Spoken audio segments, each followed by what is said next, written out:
Let's wrap this back to the media aspect of it all, because when CNN lies and the mainstream press lie over and over again, one of the outlets that we have is social media. However, as most everybody knows, one of the biggest stories of our generation, the Hunter Biden laptop scandal, was censored by Twitter. And Facebook. They literally blocked sharing of this link, even in private messages, likely just to help Joe Biden win the election. Polling from Rasmussen and a couple other outlets came out showing that people, I think by like 7 percentage points, would have not voted for Joe Biden had they known about the laptop scandal and the things that Joe Biden had been doing. And, well, with that being said, we have this story here. Most of you may have heard, because it's one of the biggest stories in a long time. Jack Dorsey is resigning as Twitter CEO. Board member and former Chief Technology Officer Parag Agrawal has been appointed CEO effective immediately. You know, Jack Dorsey is a hypocrite. He is a hypocrite. He's a liar, I believe, or he's just completely inept.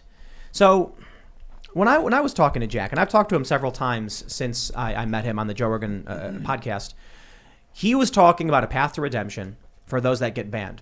You can't make it a life sentence because you said a naughty word or whatever. He talked about solving the problem and bringing about decentralization. And what did he do after all these years? Literally nothing but quit and appoint someone who is as woke or woker than he is. This new guy, the Chief Technology Officer, Parag Agrawal, he's got this interview where, it's gone viral. He basically says, let me see if I can pull it up. They ask him about it, and let me make sure I can pull up the part where he talks about the First Amendment. He's asked about free speech on Twitter, so we can expect things to get a whole lot worse. Ugh. He says, you're caught in a bit of a hard place. This is the interviewer, Litchfield.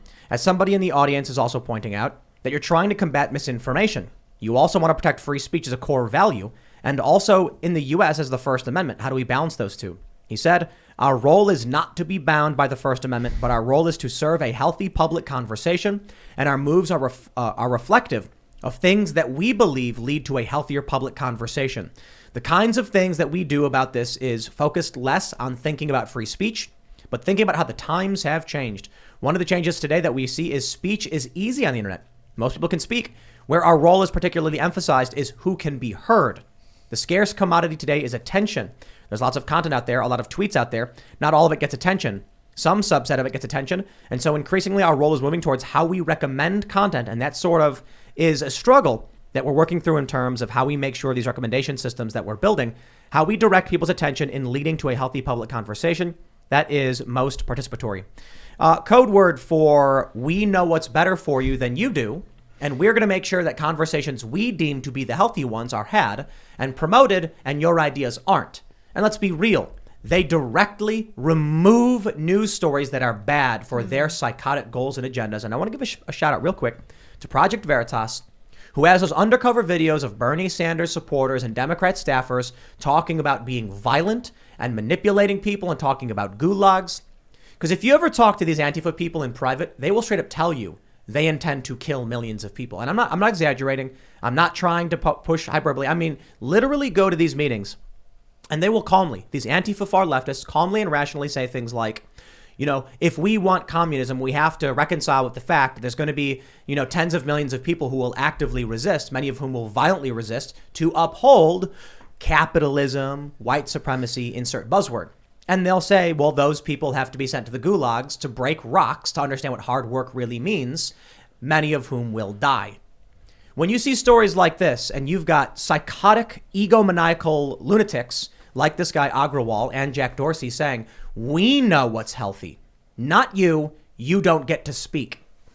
What do you think the future will look like under that kind of person? Well, we were already in that spot with CEO Jack Dorsey, but I got to be honest, Jack Dorsey didn't do a whole lot, and he still was willing to go on shows and talk to people. This guy, I think, is going to be much more locked down, much more robotic, PR-oriented, just garbage statements put out, lies, manipulation. And as much as I think Twitter is trash, it does still have that opportunity to spread news outside the mainstream, whereas CNN is a pollutant. I know, with you guys at White Coat, getting these stories out probably is difficult because I don't think CNN would go near anything that smears Fauci. No, it's been hard to get mainstream media coverage for anything criticizing Fauci, particularly in this administration. We'd taken him on before under Trump. A lot of these news outlets were happy to cover us beating up the administration, and now they're not anymore. Twitter is actively banning ads right now from us. Wow. Criticizing Fauci. We're trying to run our Dogs Against Fauci ads about him funding deadly maximum pain experiments on dogs, and Twitter dogs too. Yeah, Twitter banned those ads. They won't give us a blue check either. So we were hoping things would get better when Jack left, but it doesn't sound like it. I don't think Jack was really the CEO at this point anyway. I think they panicked. I think, who was the CEO before him? Was it Dick Costolo? I don't remember. I don't But know. I think they had a crisis. They were like, bring Jack Dorsey back on because he was a co-founder and it'll look really, really good, to our investors or whatever. And then Jack just basically made a bunch of boring, nonsensical, ideological public statements and never actually implemented anything. Yep.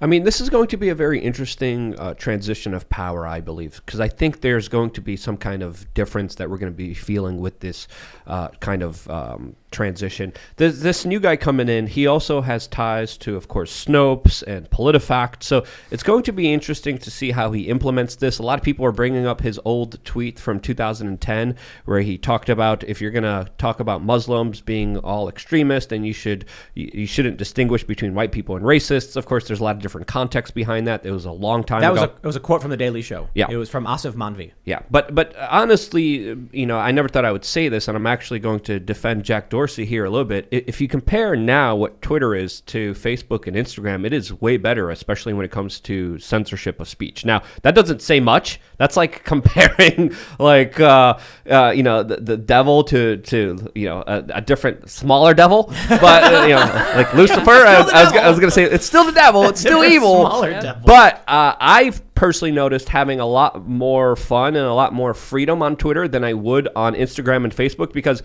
I've been getting fact-checked a lot more on Facebook and Instagram than I have on Twitter. And there's a lot of stuff I get away with on Twitter that I would naturally not get away with. Now, of course, I could be mixed in the crowd. I could not be targeted. A lot of people have been targeted. A lot of people have had their speech aggressively limited, which is absolutely horrible. Tim, you got something to say? Well, it's not that Twitter's better. It's that they're all different. Facebook is the worst by far because they ban everything. They put fake fact checks on things. They empower political actors to lie about statements, I've made or you make. Yeah. YouTube is actually decent in some areas, but really, really bad in terms of general censorship. Twitter is good in some areas, but really, really bad in terms of censorship. Sure. Twitter allows you to talk about a lot of things like Fauci and the vaccines if you're just tweeting, but what you don't know is when they shadow ban you. And then you got to do a check, or they won't verify certain people. They won't verify, actually, I think they banned James O'Keefe completely. Yeah, I think so, yeah. They wouldn't verify him. There's a lot of people they won't verify, and that verification is a sign of credibility, and they know it and trust. Now, YouTube allows you to say some things, but YouTube is worse than Twitter. So I think it's fair to point out they're all bad. But if I was going to give a censorship score where a positive score means you're pro free speech and a negative score means you oppose free speech, then, Facebook is like a negative 93 and YouTube is a negative 65 and then Twitter is a negative, 47. They're all opposed to free speech. They all I'd get like a 43 or 50 maybe, but I'm along the same lines. But it's still one of the places where you could share a lot of controversial ideas without having the ban hammer. Instagram, I know. Oh, I'm going to post this. I'm going to get banned. I'm going to get hit right away. I just know. So there's also something interesting happening with Jack Dorsey tweeting a lot of very curious stuff. He tweeted out Murray's Rothbard's book, Anatomy of the State, recently as well. He's really into Bitcoin. So I don't know, maybe he got surprised dosed and had some kind of revelation. There's also rumors of him having a shakeup, an argument with Elliott Management. That's the hedge fund that's pretty much has a substantial stake in Twitter. So I wouldn't be surprised if there were some bigger moves here made. Jack Dorsey also just previously said a couple months ago if he wasn't working at Twitter, he would be working in Bitcoin. So just the fact that he has promoted Bitcoin as much as he can, that he even tweeted out Murray's Rothbard's book is pretty huge. So there might be some kind of wakening up or some kind of internal conflict that we don't even know about that has caused this larger shakeup, which I do believe there's going to be some ramifications of. Maybe I don't want to take just the direct pessimistic view of this guy as a do-nothing hypocrite. Maybe the reality is there is a lot of stuff that Jack Dorsey talked about doing with Bitcoin, with crypto, with decentralization, and maybe he just couldn't do it. Maybe they wouldn't let him do it. Maybe they said it's bad for our bottom line, so no, and he eventually said, okay, I'm going to leave and go do it. Yeah. So maybe he'll work in blockchain technology. He told me this years ago. He said that, we need decentralized blockchain social media that's immutable. And I said, that's a really bad idea, because that means someone could post my address and it could never be deleted. And I would not be happy with, that private information or, personal images or something like that. There needs to be a way to remove that stuff. And he was like, okay, well, I see your point, but decentralized social media is way better. And I said, that we agree on. But in all these years, he's never gotten any of that done. So maybe he's just completely ineffective, and it was a waste of time for him to even bother at Twitter. Maybe we shouldn't give the man the benefit of the doubt, because he's never proven anything he's done was in the right direction in terms of helping people on the social media platform. I thought Square was pretty cool. I don't know too much about it. That other company that he started in 2009, he basically left Twitter in 2010, resigned as CEO, started Square, which is like a financial app, and then they brought him back for the face game to look nice. I would love to interview him. If we could get him to that'd sit be down fun, and right? talk about, I mean, he probably won't be able to even talk about the inner drama that happened with a lot of the bigger players behind Twitter, because Twitter has a lot of big players. Twitter also has a lot of Saudi Arabian investment.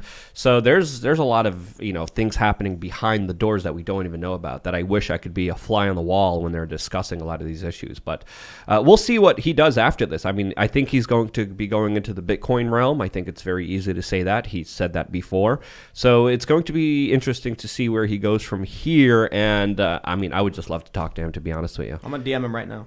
Do it. That'd be awesome. Be Do like, it. hey, do you want to come and have a conversation about what's going on here? We want to give you a fair play to address yourself and talk about your larger projects. I think I would love to question him on a lot of different stuff, but we'll see what he's able to say and what he's not able to say. I think all this stuff from this new CEO, the former CTO, I think it really smacks of this rank elitism, because talking about how we know what's best for you, it looks exactly like currently the science community talking about we know what's best for you. And even when people are actively being hurt by some of these things that they're pushing through, they're like, we still know what's best for you. You have no say in your life. You don't know what's right. And Thomas Sowell talks about this too. He talks about how we're entrusting a lot of society to people who pay no price for being wrong.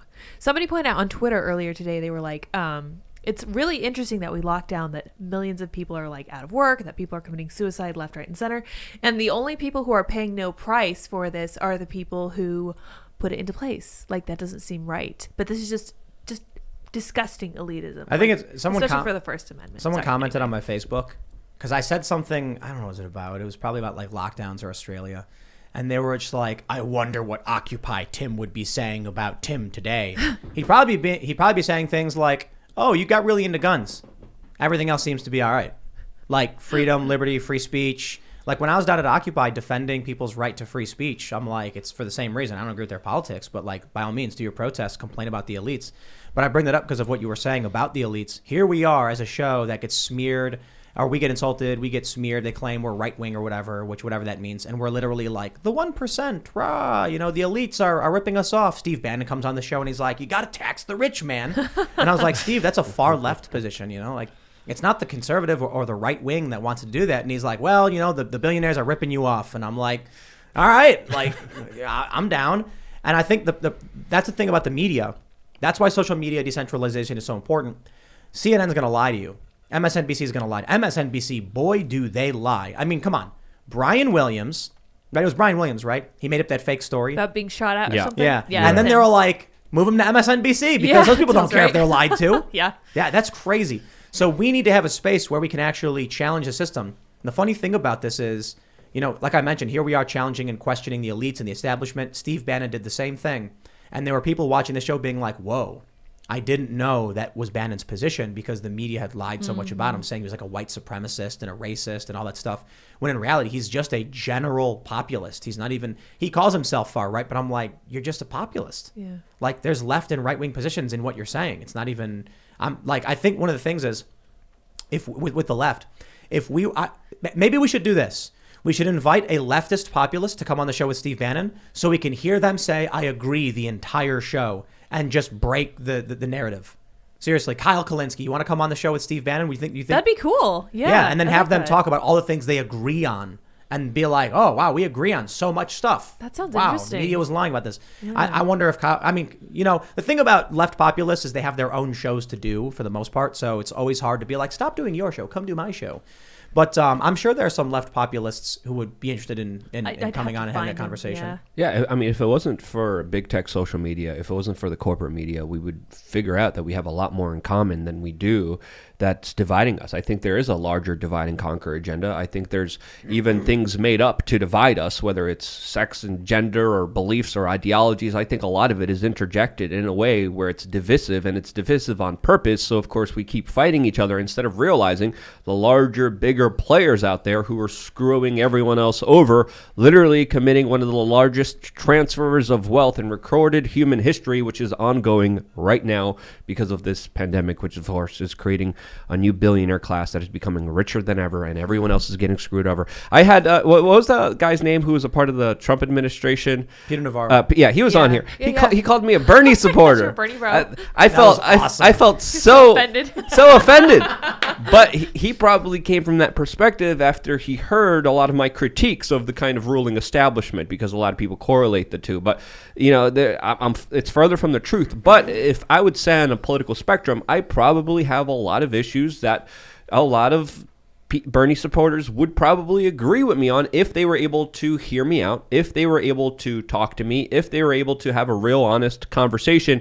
And I think that's what a lot of people are afraid of. They're afraid of people sitting down, having that real conversation, being able to discuss their differences in a way that's peaceful and respectful, because when you do that, you break down all the things that are, of course, are screwing people over and conning them into this left-right divide and conquer game. I think if we ask Steve Bannon, if we got him with Kyle Kalinske, he'd probably just be like, yes, right off the bat. Yeah, You I probably think it would be fun. But I think Kyle would probably be like, let me think about it. Yeah, of course. So I don't know. And I think it's maybe because, Bannon, I think, is wealthy enough to be like, sure, we'll do it. And Kyle's got to, he's got to do a full-time job. He's got to do a show.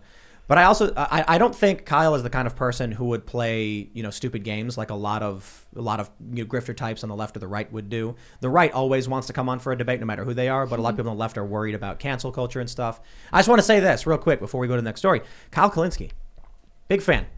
Come on the show with Steve Bannon. We'll set it up, and I think it'll be an awesome conversation, and we'll talk through all these issues about where we agree, where we disagree. I think it'll be fascinating. Right? Everybody agree on that? Yeah, Absolutely. Yeah, that sounds fun. It'd be fantastic. Absolutely.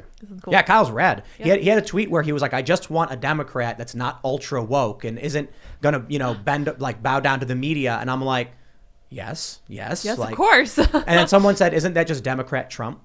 And I'm like, look, maybe if we had a Democrat who wasn't just falling in line with Pelosi and the rest of the party, who actually was like, hey, I'm kind of more to the left than the Republicans, but we agree on what the truth is. We think the media is full of it. The ultra woke stuff is crap. I'd be like, all right, here we're getting somewhere. I think Tulsi Gabbard was very much like that, and they called her right wing. So now all of a sudden people are tweeting that Kyle Kalinske was turning into Jimmy Dore. What? And I was like, then look, if Dave Rubin was on the left and now he's on the right, and Jimmy Dore was on the left and now he's on the right, and Kyle Kalinske is going that direction, maybe you need to start looking at your boot for what the crap really is, because it's not other people if you're not smelling it. Yeah. And they keep attacking people who realize that we have a lot more in common, who try to bridge the gaps. A lot of leftists who don't always believe in the cult, don't always drink the Kool-Aid, they're the ones that get attacked the most viciously by their own side. So seeing that happen is also very frustrating, because you see a lot of people play up to the mob and try to be popular and try to play up to their audience members or their comment section, and you should never do that, because a lot of it is gamed, a lot of it is manipulated, a lot of it is played to emotionally and mentally control you in so many different ways. Thanks for checking out this segment from the Timcast IRL podcast. If you want to watch live, you can check out this channel Monday through Friday at 8 p.m. Now, don't forget to smash that like button, subscribe to this channel, and if you want more unfiltered and uncensored content with all of these guests, go to timcast.com and become a member.